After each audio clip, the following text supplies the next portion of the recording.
There are moments where you feel weak and you might feel overwhelmed by emotions.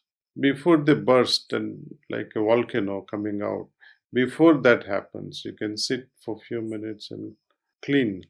Adopt this method of cleaning.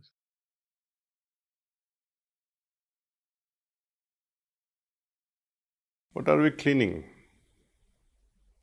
We are cleaning the impressions that we gather during daytime, during our daily activities.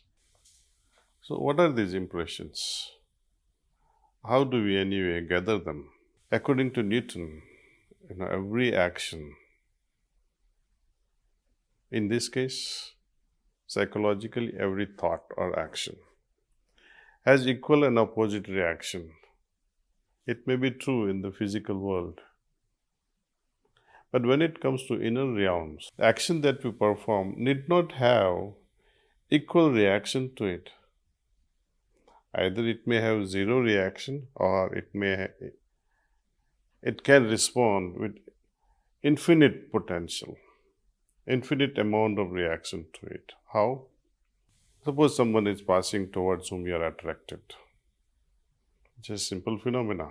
Some person is passing. But you are so attracted, you remain bewildered by that person's personality. And you keep thinking about that person. This is impression. This is how we gather this impression. And this is how we form our destiny as well. So thus, we see that sometimes we look at a person and fall in love instantly. Or a lover once gives you such a look and then you say, oh, why is he looking at me like that? And you might say, oh, I don't like this. What is this all based upon? Subliminal influences that we carry in our consciousness. We call these influences impressions or samskaras. So here, where the cleaning process comes into picture, we like to perceive things as it is, as real as it could be. With the help of cleaning process, we are able to come to an inner state which will remain non-judgmental, which will somehow efface the influence of certain impressions. When we remove such an impact of memories, when we unload ourselves from such emotional burden, which is what keeps us bound to a certain patterns of thoughts, perception, emotions, and behavior. This brings objectivity and clarity to our perceptions, cleaning. We need to remove these filters of impressions. This is not just a psychological phenomenon. It also prevents our spiritual expansion because impressions represent vibrational pattern in consciousness which have become fixated. These impressions or samskaras settle down in the deepest layers of our subconscious where they eventually cover the soul. They separate us from the most essential element of our being. As we accumulate more and more of these impressions, this network becomes denser and it starts to resemble the layers of that what we find in geological sedimentation. Like geology, it becomes a record of our past. The cleaning process frees us from both past and future. So, we can design our own destiny. I'd like to share with you an example of a master gardener. This I know when I read a book, As a Man Thinketh by James Allen. He gives an example of a master gardener who sows the seeds well planned. He executes his plan of proper gardening as per his wish. He knows what to plant where, which shrub, which vine, which tree will go where. But if you don't care about proper planning, and if you let it happen, the weeds will go everywhere, in no time you'll have a jungle, a big forest. Thoughts are all like that. Thoughts are like seeds. If we don't regulate our thoughts, they one day can turn into our chaotic life. The result would be a chaotic life which is beyond our control. Jungle is our consciousness then.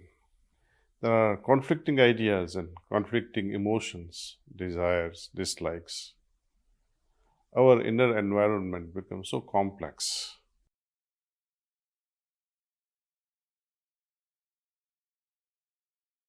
Just like meditation, we close our eyes very gently. Now the focus here is the back part, from top of the head till the tailbone, shoulder to shoulder, back part. We have to think that all the complexities and impurities are going away. This is a kind of sankalpa that this is happening. Complexities and impurities are going away. From where? From this backside. From top of the head till the tailbone. Imagine that and think that they are going from that backside.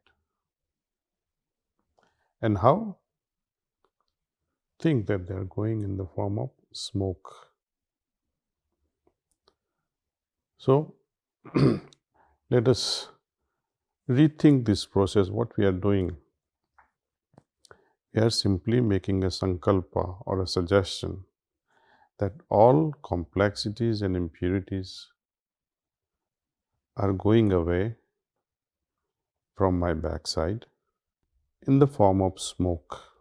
If you are settled with this much, I would like you to do one more thing. Accelerate this process. Now gently add next element to this cleaning process. Imagine the light is descending from above. It is entering from the front side of your system and passing through the entire system, entire body,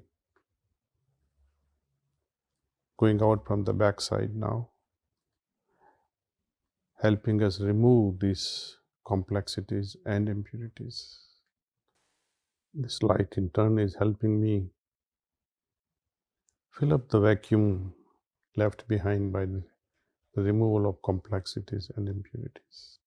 At the end of this cleaning, generally we make a firm suggestion that yes, all the complexities and impurities are now removed, and that I feel lot simpler and purer.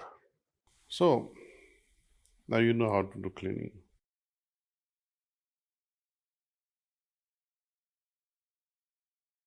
Adopt this cleaning process every evening. See? But there is no harm. Now and then you feel during daytime or night again that, oh, let me do my cleaning.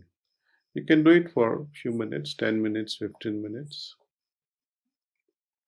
Or also, there are moments where you feel weak and you might feel overwhelmed by emotions. Before they burst and like a volcano coming out, before that happens, you can sit for a few minutes and clean. Adopt this method of cleaning. Sometimes, I give you my personal example also that when I'm returning back from pharmacy to home, and just before leaving the pharmacy, you had a call from home, spoke with wife, and she was arguing, perhaps. And then reaching home, you feel, okay, she argued with me like this today, and she was still making such statements, and you seem to enter with a lot of anger. Today, I will show it to her, But then, if you can remind yourself, okay, let me sit quietly and do my cleaning. So all that irritation and anger will disappear, and the moment you enter the house, your wife's face will drop and say, "Oh, he's not angry at all today." Sometimes, our spouses, they play really, really bad tricks on us. And somehow we can get out of these things in a very masterful way, without hurting anyone in the process. So you have avoided confrontation. Had it been there, you'd form more impressions. So cleaning can be done in many ways. Every evening, it's a regular affair. Doesn't matter. Second thing is where you happen to anticipate emotional burst. You can do it before only, so that you can salvage the situation. You can prevent the catastrophe. Third situation is where, I just example, you go to an Italian restaurant, you had a lunch with your colleagues and some business people, and somehow, the tomato sauce gets to your shirt. Would you walk around with a white shirt with tomato ketchup or a tomato sauce on your shirt and show to the world, "Look, I had this lunch, in this Italian joint"? No. And if you keep it long enough, you will not be able to clean it well. The stain will remain. But if you clean it immediately, the stain can be removed, and it will not last as a permanent mark. Same thing happens to our psyche. Yesterday only I was listening to Panchatantra story for my granddaughter. There was once a very rich man, and he had a son. He was brat. He was not working out at all. He was an extremely lazy person. Most rich people have this problem. Lazy children. There may be exceptions, so I'm sorry if I hurt anyone. But this is in general. So he took his son to a wise man.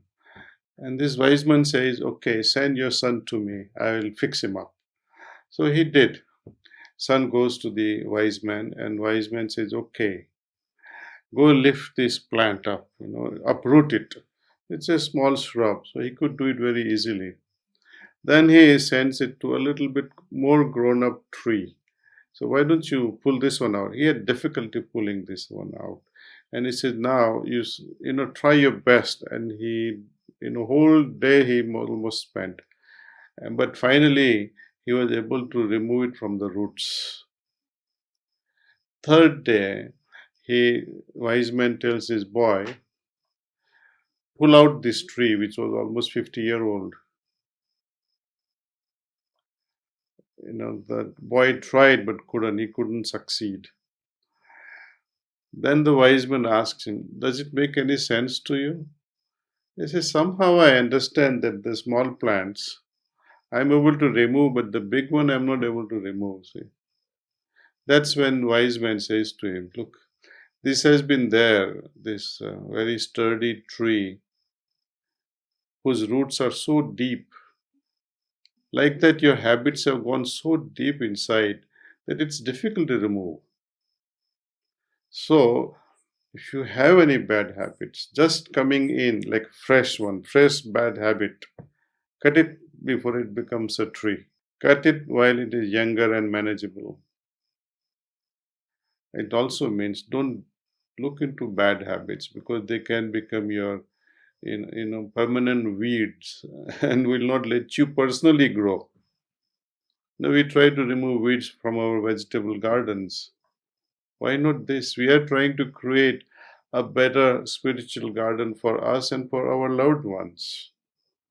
So bad habits are like weeds, and we need to get rid of them. No one can get rid of it for us. Not even a guru, not even a master, not even God. If we create it, we have to remove it ourselves.